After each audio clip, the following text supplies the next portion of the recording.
தொடர்ந்து நம்முடைய சினிமா பத்திரிகையாளர் விமர்சகர் திரு வெற்றி அவர்கள் இணைந்திருக்கிறார். சார், இப்போ தனுஷுடைய வெர்ஷன் அப்படின்னு சமூக வலைத்தளங்களில் புதிய தகவல் வந்திருக்கு. முறையாக அணுகாமல் தனுஷ் ஆஃபீஸில் இருக்கக்கூடிய மேனேஜர்கிட்ட இருந்து என்ஓசி வாங்க ட்ரை பண்ணாங்க, தனுஷுக்கு தெரியாமல். அதுதான் பிரச்சனைக்கு பெரிய காரணமே, அதெல்லாம் பயன்படுத்தவே கூடாதுன்னு ஒரு மறுத்ததாக ஒரு தகவல் வந்திருக்கு. அதுக்கப்புறமும் இவங்க இந்த செல்ஃபோன் எடுத்த காட்சியை பயன்படுத்தியிருக்காங்க, அதுதான் இந்த நோட்டீஸ்க்கான காரணம்ன்றாங்க. இந்த ரெண்டு தரப்புடைய இப்போ விளக்கத்தை எப்படி பார்க்குறீங்க? இல்ல சார், இது ஆக்சுவலி இப்ப இது நீங்க சொன்ன மாதிரி செல்போன்ல இது பண்ணதெல்லாம் இது இஷ்யூ எங்க ரைஸ் ஆயிருக்கு அப்படின்னு பாத்தீங்கன்னா, லாஸ்ட் வீக் தான் இந்த நயன்தாரா அந்த அவங்களுடைய டாக்குமெண்ட்ரி பத்தின அதனோட ட்ரெய்லர் போன சனிக்கிழமை தான் ரிலீஸ் பண்ணிருக்காங்க யூடியூப்ல. நெட்ஃபிளிக்ஸோட யூடியூப் சேனல்ல தான் வந்திருக்கு. அந்த ட்ரெய்லர்ல விக்னேஷ் சிவன் நானும் ரவுடிதான் படத்தும் போது நானும் நயன்தாராவும் காதலிச்சது யூனிட்ல இருந்த யாருக்குமே தெரியாதுன்னு அவர் பேசுறாரு. அந்த வாய்ஸ் ஓவருக்கு ஒரு 3 ஷார்ட்ஸ் இன்சர்ட் பண்ணிருக்காங்க. அந்த 3 ஷார்ட்ஸ் என்ன அப்படின்னு பாத்தீங்கன்னா, நானும் ரவுடிதான் படத்தோட பிஹைண்ட் தி சீன்ஸ் ஷார்ட். அந்த ஷார்ட்ஸ் அவங்க அதனோட ப்ரொடியூசர், அதனோட காப்பிரைட் ஓனர் ஒண்டர்பார் தான். ஓகேங்களா? படத்தோட ப்ரொடியூசர் தனுஷ், அவங்க கம்பெனி பேர் ஒண்டர்பார், அந்த ப்ரொடக்ஷன். சோ அந்த பர்மிஷன் இல்லாம நீங்க போட்டிருக்கீங்கிறதுக்கு தான் அந்த 3 வினாடி நீங்க அனுமதி இல்லாம பயன்படுத்திருக்கீங்க அப்படிங்கறதுக்காக தான் அவங்க தரப்புல இருந்து வக்கீல் நோட்டீஸ் அனுப்பிச்சிருக்காங்க. விக்னேஷ் சிவன் அவருடைய இன்ஸ்டாகிராம்ல அந்த வக்கீல் நோட்டீஸை ஷேர் பண்ணிருக்காரு. நீங்கள் அதுல பாத்தீங்கன்னாலே தெரியும், அதனோட என்டையர் அந்த படத்தோட பிகின் தி சீன்ஸ் பொறுத்த வரைக்கும் photos, images, what ever it is belongs to the நானும் ரவுடி தான், அது சம்பந்தமான அனைத்துக்குமே அவங்க தான் காப்பிரைட் ஓனர் அப்படின்றத மென்ஷன் பண்ணிருக்காங்க. அப்படி நீங்க இருக்கும் போது அந்த 3 வினாடி நீங்க பயன்படுத்தியது சட்டப்படி தவறு. இப்போ தனுஷ் நோட்டீஸ் அனுப்புனது பாத்தீங்கன்னா சட்டப்படி சரிதான்.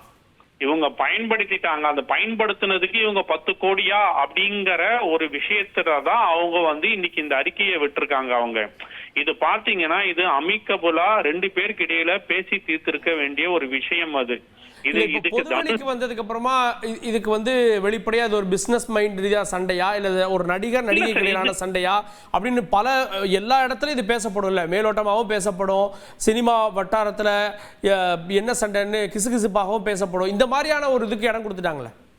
இல்ல அதுதான் சார், அதுதான் கொடுத்துட்டாங்க. இப்ப இந்த அறிக்கை அப்படிங்கிற விஷயம் அவங்க கொடுத்ததுக்கு பின்னணி என்ன அப்படிங்கிறது நமக்கு தெரியல இது வரைக்கும். ஓகேங்களா? இது தனுஷ் தரப்புல நீங்க முதல்ல கேள்வி கேட்கும் போது சொன்னீங்க, தனுஷ் தரப்புல இருந்து இத மாதிரி மேனேஜரை தான் அணுகுனாங்கன்னு. அது அப்படி ஒரு விஷயம் அதிகாரப்பூர்வமா தனுஷ் தரப்புல இருந்து இன்னும் எதுவும் வெளியில வரல. அவங்க சைட்ல இருந்து இது வரைக்கும் எந்த விதமான மறுப்பறிக்கையோ தகவலோ இல்ல அவங்களுடைய பிஆர் மூலமா எந்த தகவலும் தனுஷ் சைட்ல இருந்து இன்னும் வெளியில எதுவும் அவங்க ஸ்ப்ரெட் பண்ணல, வெளியில அவங்க எதுவுமே கொடுக்கல.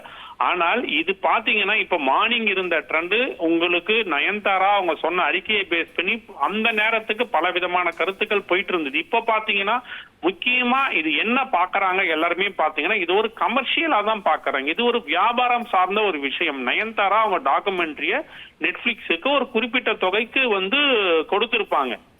ஓகேங்களா? இத நயன்தாரா அவங்க நெட்ஃபிளிக்ஸுக்கு இதை கொடுக்காம அவங்க இலவசமா யூடியூப்லயே டெலிகாஸ்ட் பண்ண வேண்டியதானு சில பேர் கேள்வியை முன்வைக்கிறாங்க சமூக வலைதளங்கள்ல. நீங்க அதையும் பார்க்க முடியுது.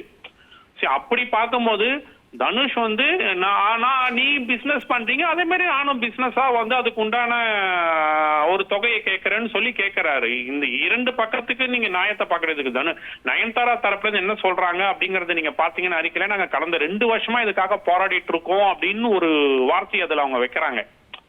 இந்த 2 வருஷமா நாங்க அப்ரோச் பண்ணிட்டு இருக்கோம், அதுக்கு சரியான ரிப்ளை இல்ல, ரெஸ்பான்ஸ் இல்ல அப்படிங்கறதுதான் அந்த அறிக்கையில அவங்க ஒரு இடத்துல குறிப்பிட்டிருக்காங்க. ஓகே, அதுக்கு பட் இது சார் இது பொறுத்த வரைக்கும் இது எப்படி போகும்னா, இது காப்பிரைட் சம்பந்தமா தான் சார் போகும். காப்பிரைட் சம்பந்தமா போகுது. இது கமர்ஷியல் தான், இப்போதைக்கு வியாபாரம் தான். இதுல தனிப்பட்டு நயன்தாராவுக்கும் தனுஷுக்கும் இடையிலான மோதல் அப்படிங்கிற பார்வையில இந்த விவகாரத்தை நம்ம பார்க்க முடியாது. ஓகே, பார்க்க முடியாது அப்படின்றீங்க. ஆனா ஒருவருடைய வாழ்க்கையில இன்னொருவர் தலையிட முடியாது, ஒருத்தருடைய வளர்ச்சியை பார்த்து அதை ஏத்துக்கணும் அப்படின்லாம் நயன்தாரா சொல்றாங்க. நயன்தாரா தனுஷை பர்சனலா நபராக தனிப்பட்ட குணாதிசய ரீதியில் அட்டாக் பண்ணியிருக்காங்க. தனுஷ் தரப்புடைய விளக்கம் என்னவாக இருக்க போகிறது? திரை உலகில் மட்டும் இல்லாமல் இது சமூக வலைதளங்கள்லையும் ரசிகர்கள் மத்தியிலையும் புதிய பேசுபொருளை உருவாக்கி இருக்கிறது. இதில் இன்னொரு புது ஆங்கிள் என்னன்னா, நயன்தாராக்கு நடிகைகள் ஆதரவு தெரிவிக்கிறாங்க. இந்த ஆதரவினுடைய பின்னணி என்ன, அடுத்தடுத்த நாட்களில் இது என்ன மாதிரி திரை உலகத்தில் பரிணமிக்க போகிறதுன்றதை பொறுத்துன்னு பார்க்கலாம். செய்திகளை உடனுக்குடன் தெரிந்து கொள்ள உடனே சப்ஸ்கிரைப் பண்ணுங்க.